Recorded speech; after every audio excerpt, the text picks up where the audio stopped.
बिस्मिल्लाहिर्रहमानिर्रहीम। Exercise number 3.11।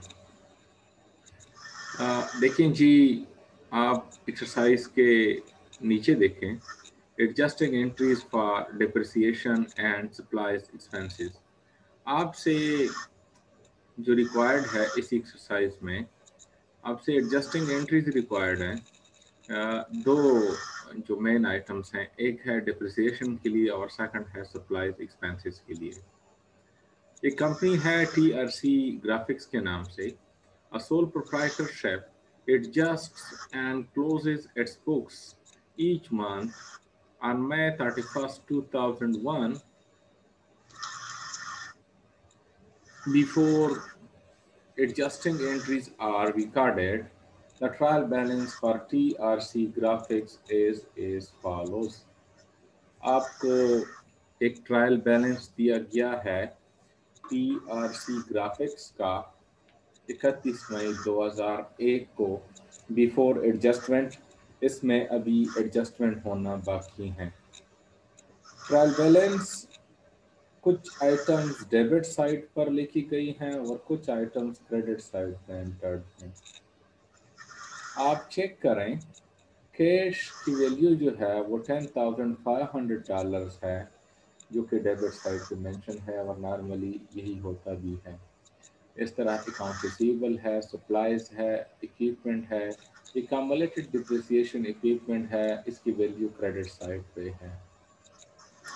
Accounts payable है और नेक्स्ट है अर्निंग्स है कि ड्राइंग्स है? कैपिटल। सॉरी, अच्छा कैपिटल है। ये बंदे का नाम है, एक्चुअली यहाँ पे वर्ड्स जो हैं वो मिसिंग है, इसी वजह से मसला हुआ। तो कैपिटल है, कैपिटल उनके पास है $23,750। उसके ड्राइंग्स जो हैं, जो ये ओनर हैं, उसके ड्राइंग्स 2500 हैं। नीचे आप आए, फीस आर्न, ये इनकम है उनके लिए $24,000। एक्सपेंसेस हैं, इसके बाद 4 एक्सपेंसेस हैं, सेल्स सप्लाईज एक्सपेंसेस हैं, सैलरी एक्सपेंसेस हैं, रेंट एक्सपेंसेस हैं और यूटिलिटी एक्सपेंसेस हैं। इनको टोटल किया गया है 56,750। यहाँ तक तो मेरे ख्याल में कोई इशू नहीं होना चाहिए, क्योंकि वो ऑलरेडी ट्रायल बैलेंस गिवन है और हमने उसको डिस्कस कर लिया है। नेक्स्ट पेज पे आप आए। चैप्टर हम पढ़ रहे हैं accounting cycle capturing economic events के नाम से जो चैप्टर है, चैप्टर 3, पेज नंबर 132 है। नीचे आए, द इक्विपमेंट वाज, किसी को कोई मसला तो नहीं हो रहा? समझ आ रही है बेटा? Yes sir. अच्छा। The equipment was purchased in 2000. 2000 से मुराद के 2000 में ये सामान खरीदा गया। साल की बात कर रहे हैं कि सन 2000 में ये सामान, इक्विपमेंट की बात कर रहे हैं कि 2000 में परचेज किया गया। And has an estimated useful life of 5 years. और इसकी जो उम्र है वो हमने अंदाज़ा लगाया है, या कंपनी वालों ने अंदाज़ा लगाया है कि ये इक्विपमेंट जो हैं ये 2000 में जो खरीदे गए हैं, या 2000 में जो है ये परचेज किया गया है इनको, इसने 5 साल तक काम करना है, 5 साल तक चलना है। TRC graphics estimates that supplies on hand at May 31st, 2001 total approximately 1900। Actually आपसे दो चीज़ों की चूँकि एडजस्टिंग एंट्रीज रिक्वायर्ड थी, तो आपको दोनों का बताया गया है कि जो इक्विपमेंट है वो 2000 में परचेज किया गया है 5 साल के लिए, और दूसरा ये है कि 31 मई 2001 को जो सप्लाईज है, जो उसकी जो रिमेनिंग वैल्यू है वो 1900 है। ट्रायल बैलेंस में जो गिवन है उससे आप ये माइनस कर देंगे, तो जो पैसे बच जाएंगे आपने उसको इसी साल के एक्सपेंसेस में शामिल करना है। एंट्रीज की तरफ आएँ, आपके पास 4 ABCD 4 जो हैं आपको कैलकुलेशंस का बताया गया है कि 4 आपने एंट्रीज करनी है। ए में आप चेक करें, compute the amount of depreciation expense on the equipment for May, give the adjusting entry to record depreciation on equipment at the end of मै।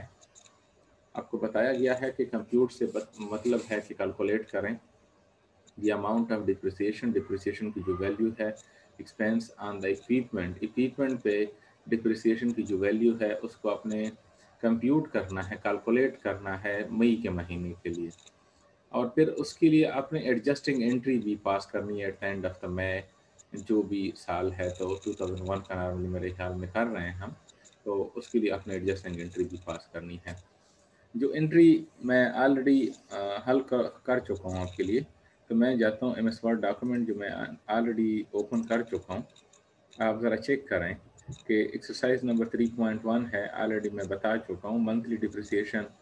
अच्छा, मैं अगर ट्रायल बैलेंस की तरफ आपको ले जाऊँ तो पहले तो मैं आपको बताऊँ कि इसी एसेट की वैल्यू कितनी है इक्विपमेंट की, तो आप ज़रा चेक करें इक्विपमेंट की वैल्यू आपके पास जो है 30,000 है, सॉरी 30,000 है। इक्विपमेंट की वैल्यू आपके पास कितनी है? 30,000 रुपीज़ है। इसी की समझ आई है आपको? इक्विपमेंट कितने का है? Yes sir. कितने का है? 30,000। अच्छा, इसने कितने साल तक इस्तेमाल होना है? इधर मैंने बता दिया 5 साल तक इस्तेमाल होना है। तो अगर मैं वर्ड की तरफ वापस आऊँ, MS वर्ड की तरफ, आपको मैं बताऊंगा यहाँ पे अगर आप कैलकुलेट करें कि एक साल में 12 महीने होते हैं, तो 5 साल में कितने महीने होंगे? 60 महीने। यहाँ क्लियर है? Yes sir. क्योंकि हमने मंथली डिप्रिसिएशन को कैलकुलेट करना है, तो 60 को जो है 30,000 को 60 पे डिवाइड करें तो आपके पास पैसे आ जाएंगे 500 पर मंथ के हिसाब से आपने डिप्रिसिएशन को चार्ज करना है। और इसी 500 की समझ आई है? अगर किसी को कोई मसला है तो मैं दोबारा करवा दूँ। नो सर, आइए सर। कोई ऐसा लड़का जिसको समझ नहीं आई?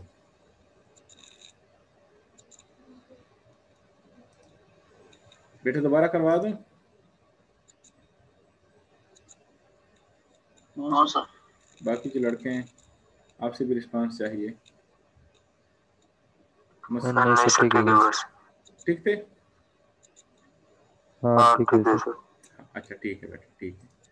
अच्छा, फिर इसके लिए जर्नल एंट्री हमने पास करनी है, आपको मैंने बताया था। MS वर्ड शेयर है ना? Yes sir. अच्छा, तो डिप्रिसिएशन एक्सपेंस, डिप्रिसिएशन किस पे है? इक्विपमेंट पे है। 500 रुपये मैंने इधर कैलकुलेट कर दिया है, और एक अमलेटेड डिप्रिसिएशन। अच्छा, ये इक्विपमेंट है, डिलीवरी ट्रक मैंने लिखा है वो, लेकिन ये एक्चुअली इक्विपमेंट है, ये गलती हुई है मुझसे। इसको आपने क्या करना है? इक्विपमेंट लिखना है। यहाँ तक किसी को कोई मसला तो नहीं है, या किसी का कोई सवाल हो? ये डिप्रिसिएशन हमारे सर जो डेबिट हुआ है? Yes sir. यार एक्सपेंस है ना, तो एक्सपेंस को तो हम डेबिट करते हैं, लेकिन इसको लेके जा रहे हैं कहाँ पे, किसके साथ एडजस्ट कर रहे हैं? कम्युलेटिव डिप्रिसिएशन के साथ। इसी वजह से मैंने डिप्रिसिएशन को डेबिट किया है। वैसे कल भी हम कर चुके थे, इसी एंट्री को हमने डिस्कस किया था। आज वही एंट्री है, लेकिन कल जो है आइटम्स जो हैं वो मेरे ख्याल में अभी जो मैंने रिप्लेस किया है, तो वो कोई किसी और आइटम पे डिप्रिसिएशन चार्ज कर रहे थे, आज इक्विपमेंट पे है, बस सिर्फ फर्क यही है। बाकी वो कल वाली एंट्री है। तो यस क्लियर कर दूं? फिर जाऊं व्हाइट बोर्ड पे क्लियर कर दूं? Yes sir. अच्छा,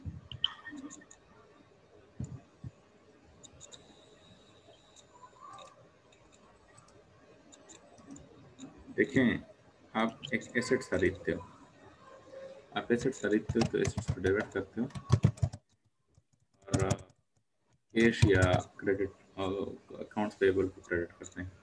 इसी की एंट्री की तो समझ है ना? Yes sir.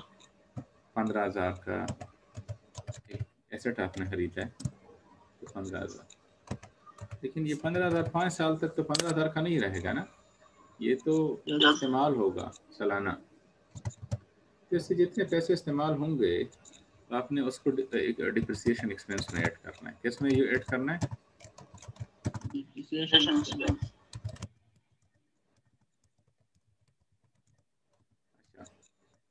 किस पे कमी आई है? एसेट्स में कमी आई है ना, जो भी एसेट्स हो। Yes sir. तो इसके लिए आपने एक्युमुलेटेड डिप्रिसिएशन, कौन से एसेट में कमी है? जो भी एसेट आपने खरीदा हो। मैं तो एसेट्स इसी वजह से लिख रहा हूँ क्योंकि ऊपर एसेट्स क्या होना है आपको पता है। ऊपर जो है यहाँ पे ये देख रहे हैं आप बेटे, यहाँ पे यस एक्चुअली मैंने एसेट्स लिखा, इसी वजह से मैंने यहीं पे भी एसेट्स लिख लिया। इसी साल 3000 की एसेट्स की वैल्यू में कमी आई है। मिसाल के तौर पर अगर मैं कहूँ कि साल पहले मैंने इसको खरीदा था 15,000 पे, लेकिन अगर इसको मैं फरोख्त करूंगा तो 3,000 कम फरोख्त करूंगा, तो ये जो कमी आई है, ये जो कमी आई है, इसको मैं डिप्रिसिएशन से वो कहता हूँ, उसको डिप्रिसिएशन से याद करता हूँ, या डिप्रिसिएशन इसके लिए जो टर्मिनोलॉजी है, जो टर्म है, मैं डिप्रिसिएशन का यूज़ कर रहा हूँ। इसमें कोई सवाल है? No sir. वापस क्वेश्चन की तरफ आऊँ। Yes sir. रिमेनिंग जो बच्चे हैं, आपको कोई सवाल तो नहीं है? No sir. Yes, sir. ठीक ठीक। नेक्स्ट आए, एंट्री की तरफ आए। Entry number B, compute the supplies expenses for May, give the adjusting entry to record the supplies expense for the month of May।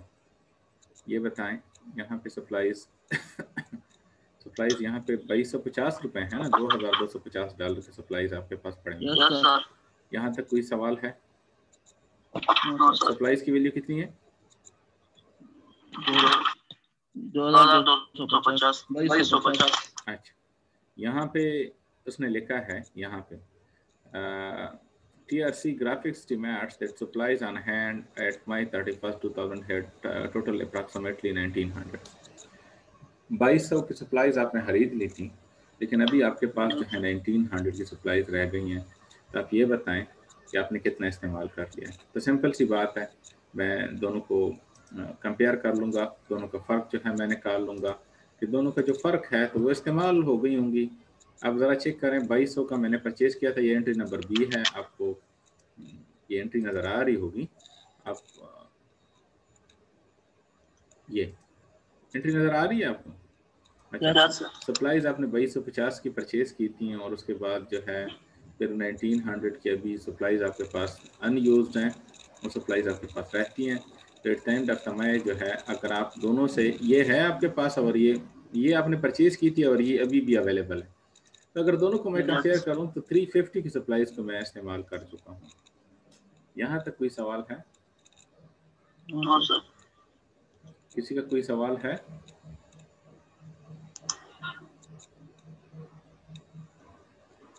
No, sir. अच्छा, तो इसके लिए जर्नल एंट्री कल भी मैंने पास की थी, आज भी मैं पास करूंगा। तो कल भी मैंने एंट्री पास की थी, सप्लाईज एक्सपेंसेस डेबिट। कल का क्वेश्चन दूसरा था 3.10, आज का 3.11 है। तो सप्लाईज एक्सपेंसेस डेबिट और सप्लाईज क्रेडिट, ये जर्नल एंट्री पास होगी इनके लिए।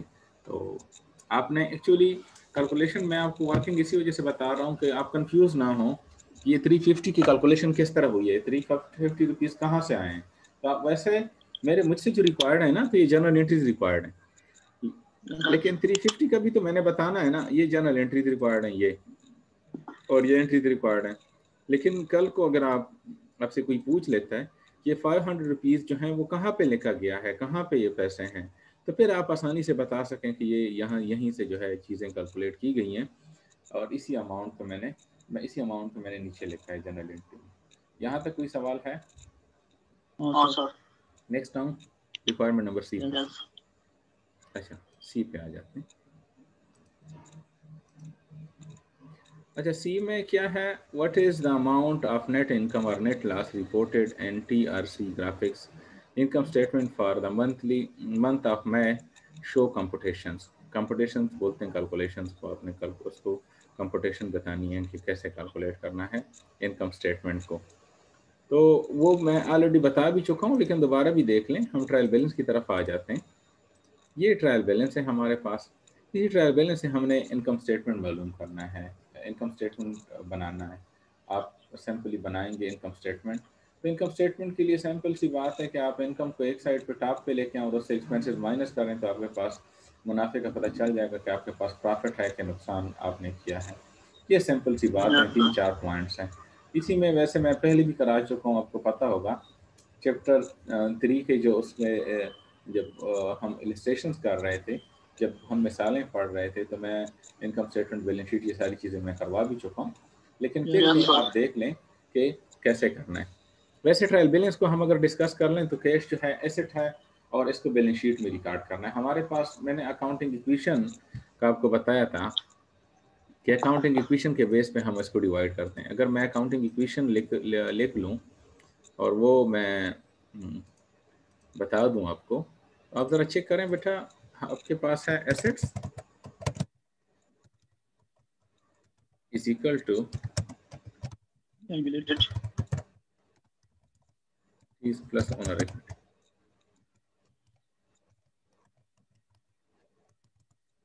इन तीन आइटम्स ने रिकॉर्ड होना है कहाँ पे? बैलेंस शीट में। इन तीन आइटम्स ने कहाँ पे रिकॉर्ड होना है? बैलेंस शीट में। बस स्ट्रेट अवे यही जवाब है। इन तीन आइटम्स ने कहाँ पे रिकॉर्ड होना है? बैलेंस शीट में। अगर कोई आपसे पूछे कि बैलेंस शीट में कौन से आइटम्स ने रिकॉर्ड होना है तो आपने तीन का बताना है। अभी अगर हम इनकम स्टेटमेंट की बात कर लें कि इनकम स्टेटमेंट में फिर क्या चीज़ें रह जाती हैं, तो इनकम स्टेटमेंट के लिए स्ट्रेट अवे सिंपल सी बात है कि आपने इनकम से माइनस करना है किसको? एक्सपेंसेस को। बस ये दो चीज़ें हैं। इनकम से माइनस करना है आपने किस चीज़ को? एक्सपेंसेस को। तो ये आपके पास आ जाएगा किस में? इनकम स्टेटमेंट में। तो बस सिंपल सी बात है कि अगर मैं इनकम स्टेटमेंट बनाऊंगा तो इनकम स्टेटमेंट अगर मैं बनाऊंगा तो उसमें मैं दो चीज़ें रिकॉर्ड करूंगा, एक इनकम और एक एक्सपेंसेस। एक इनकम और एक का एक्सपेंसेस। और बैलेंस शीट में मैंने एसेट्स को भी लिखना है और लाइबिलिटीज़ को भी लिखना है और ओनर इक्विटी को भी लिखना है। एसेट्स को मैं एक साइड पे लिखूंगा और लाइबिलिटीज़ और ओनर इक्विटी को मैं सेकंड दूसरे साइड पे लिखूंगा। यहाँ तक किसी का कोई सवाल है? No, sir. यहाँ तक कोई सवाल है? दोबारा एक्सप्लेन कर दूं? आसान है। ठीक है, मैं एमएस वर्ड की तरफ आ जाता हूँ। हम अभी एमएस वर्ड और क्वेश्चन की तरफ आएंगे बार बार, तो दोनों को हम ताकि वो कर सकें, कैलकुलेट कर सकें। इनकम स्टेटमेंट में सबसे पहले जो है टॉप पे हमने इनकम का लिखा हुआ है, जिस तरह कि मैंने आपको बता दिया था थोड़ी देर पहले कि आपने क्या करना है व्हाइट बोर्ड पे। अगर मैं दोबारा आपको ले जाऊँ तो सबसे पहले आपने इनकम को लिखना है। किसको लिखना है? इनकम को लिखना है। तो यहीं पे मैंने भी वही काम किया है कि मैं सबसे पहले किसको लेकर आया हूँ? मैं इनकम को लेकर आया हूँ और इनकम मेरे पास 24,000 है। मैं कहाँ से ये पैसे मैंने उठाए हैं? तो आप अगर चेक करें ट्रायल बैलेंस में, तो ट्रायल बैलेंस में आपके पास जो है 24,000 ये देख रहे हैं कि फीस अर्न के नाम से ये इनकम है आपके पास। यहाँ तक कोई सवाल है? नेक्स्ट जाऊँ मैं, आगे जाऊँ? Yes, sir.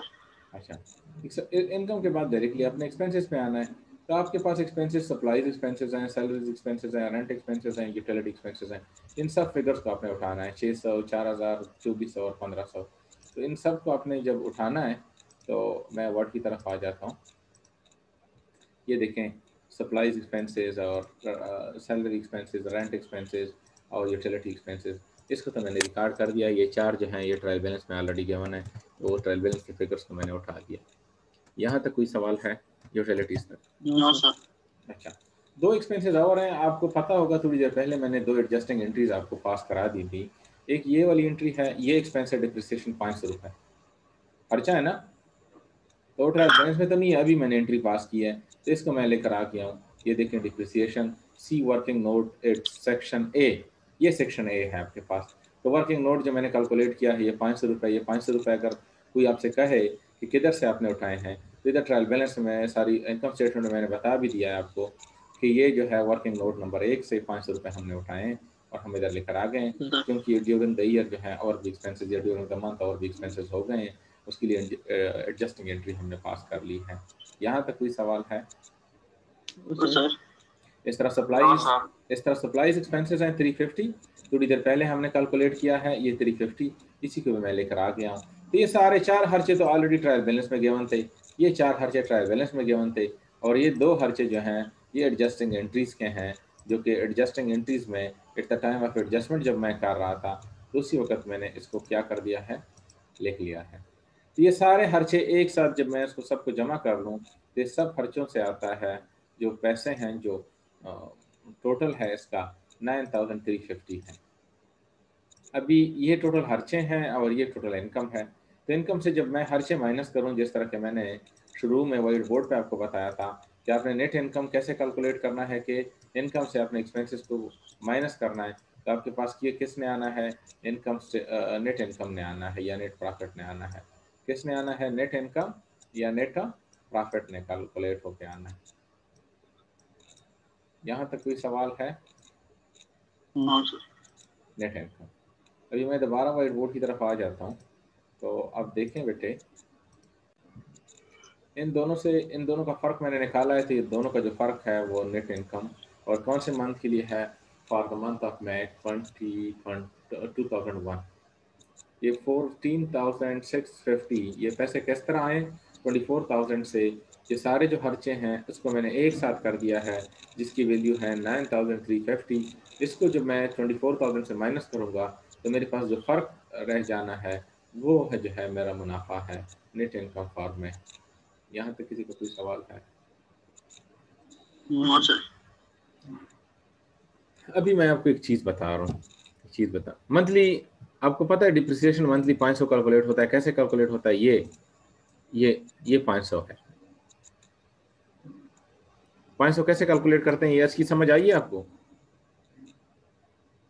Yes sir. अच्छा, आप अभी क्वेश्चन के डी ऑप्शन पे आए, क्वेश्चन नंबर डी के ऑप्शन पे आए आपने। डी ये देखें, एज ऑफ, ये एज है ना, एज है। Yes sir. एक्सक्यूज मी जरा मैं फोन पे हूँ, एक मिनट। आप लोग जरा पढ़ लें, जरा आप लोग पढ़ लें प्लीज, इसको पढ़ लें, मैं जरा फोन पे कर। In the end of May, how long had TRC Graphic used the equipment in business of operation show complete station?